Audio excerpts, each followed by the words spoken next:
here from the HannibalTV.com with a daily wrestling news update. AEW has a show this Saturday night as well as NXT. Dynamite used Sabu last night, and the rating was actually up 0.32. Of course, for anyone that hasn't seen it, the Blood Hunter has wrestled Sabu twice. Both links are in the description.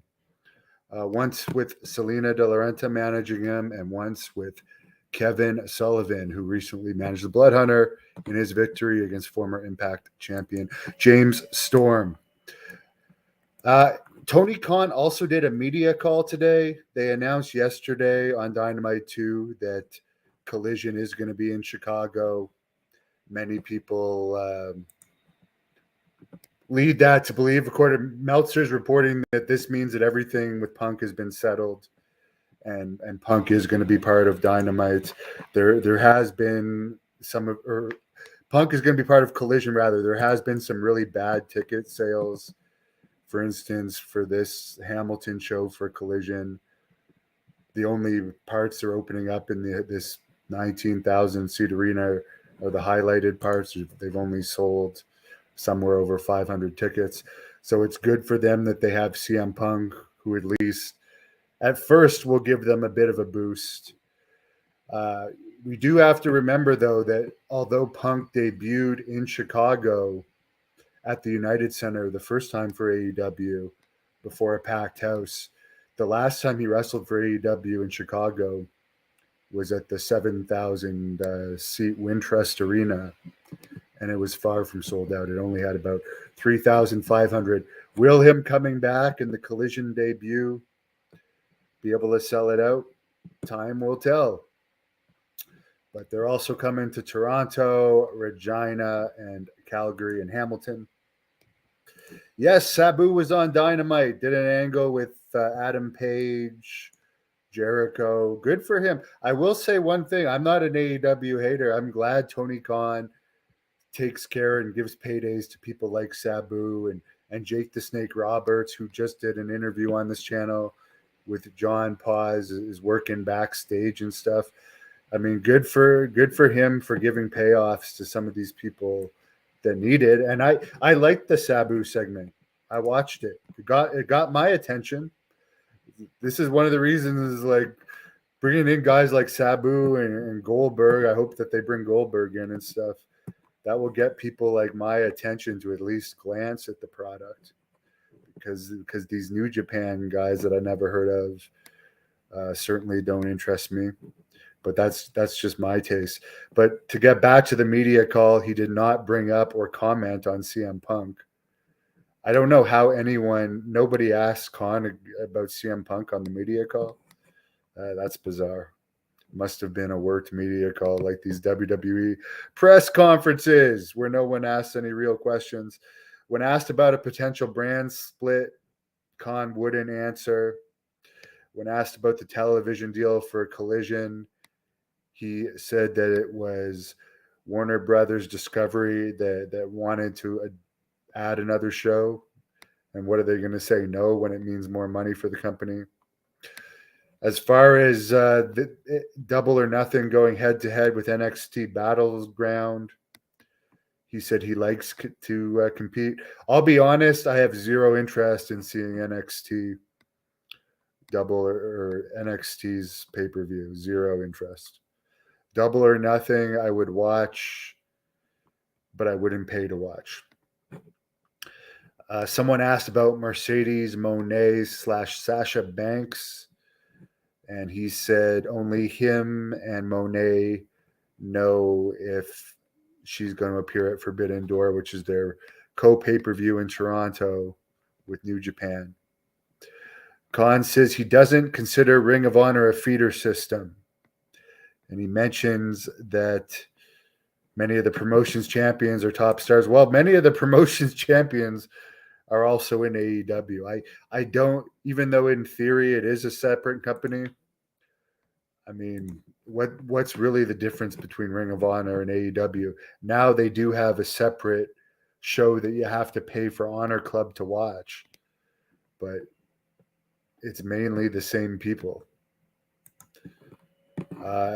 And then he also said regarding Sabu that Sabu is not a permanent member of the roster. However, he could be used. Again, he is going to be a double or nothing. And he said that his father called him about Sabu debuting. As Shawn Michaels also did a media call about NXT, where he says the reason Braun Breaker has not been on the main roster is because there's still some really great matches left in him in NXT. He's the only good thing about NXT, but according to reports, he was supposed to debut on the main roster on the Raw after WrestleMania, but the whole thing with Rick Steiner and that transgender wrestler at WrestleCon, where he allegedly made comments that she later complained about on social media and got Rick Steiner a lot of heat, delayed his main roster debut. That's the rumor and innuendo. I would say Braun Breaker, and I hope that they change his name to some form of Steiner name, since they have used Rick Steiner as his father on TV. So it's just confusing to give him a different name.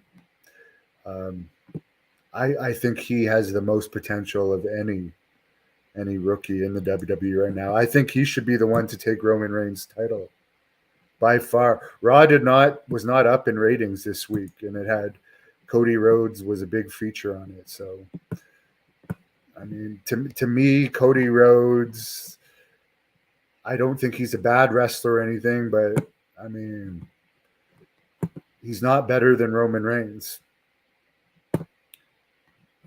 And as Hulk Hogan said in an interview yesterday, Roman Reigns, although he said he could have a good feud with Roman, Hogan doesn't think that Roman Reigns is Mount Rushmore quality. And like, if you look at his sellout record compared to Hogan, it's definitely not. And if you ask people on the street who Roman Reigns is, like, my parents aren't wrestling fans. My dad and mother would not know who Roman Reigns are, for instance.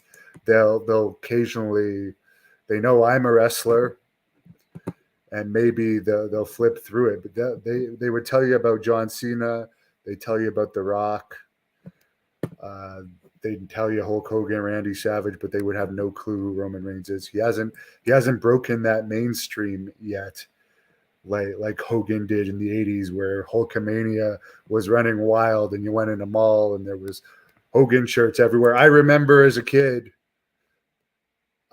seeing the Hulk Hogan shirts with the ripped backs before I even knew what wrestling was, and asking my parents about those shirts, because at the time people were wearing them, and I thought they were cool. The other thing I wanted to mention, Shawn Michaels also said there's no update on the status of NXT Europe. I wonder, with UFC owning the company now, if they're even going to bother with NXT Europe, since NXT UK was a financial flop. Polar Bear says Hogan was right about Roman Reigns. Yes, he was. He also said that Austin was only a star for about 7 to 10 years compared to him and Savage and Andre and Piper and Bruno Sammartino and others being on top for much longer, which is also a good point. But he also said that he would like to have one more match against Austin, possibly at WrestleMania 40, which would be interesting. Austin's ex did an interview with John Paz on this channel where she brought up that he's not the greatest father in the world, which, take that for what it is. Hogan actually seems, although his one son made a mistake, he seems to have always been by his son's side, and he does. I mean, he's always seems to have had a good relationship with his kids, although it's been bizarre at various times. Although I did hear somebody say that his son is closer with the mother now. I forget who that was, but somebody said that. As far as I saw a clip of a recent Abdullah the Butcher interview. I have to just clear something up. regarding him claiming he's a 7th degree Grand Master in martial arts, okay? He's been wrestling professionally since he was 17 years old. He was a janitor before that. I mean, there's no doubt he could have done some martial arts in his career, but he was making money as a wrestler from like 17 to 70. When I was wrestling him, he was in his 60s. The last time I wrestled him, he was 68. This guy was one of the most popular wrestlers ever in Japan. He didn't have time to go home and do martial arts classes. The 7th degree Grandmaster. I'm sorry, that's just a load of bullshit.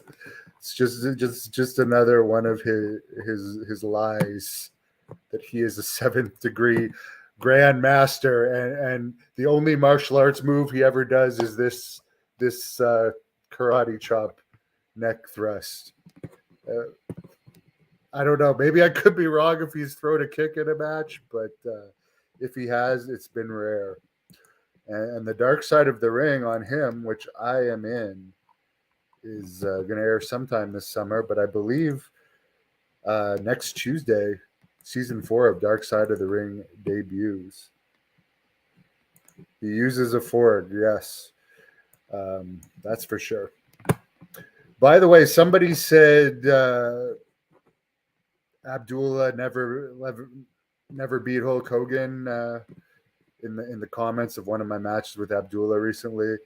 Abdullah the Butcher mostly had count outs and like double DQs with Hogan when they wrestled. From any of the matches I've seen, there's several of them online. He did feud with Hogan in Japan for a while. Anyways, guys, we're very, very close to 360,000 subscribers. Please subscribe if you haven't already. Ken Patera interview that was supposed to happen last night with Jack Kilby got delayed until tomorrow. So it's still happening.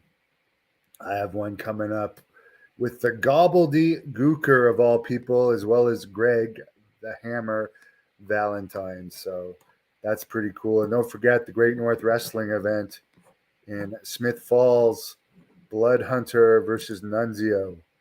There's more to be announced. Tickets on sale now at ticketweb.ca.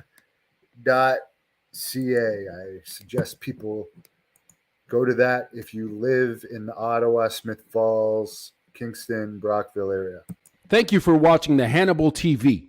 Please like this video if you enjoyed it and click the subscribe button to not miss any of our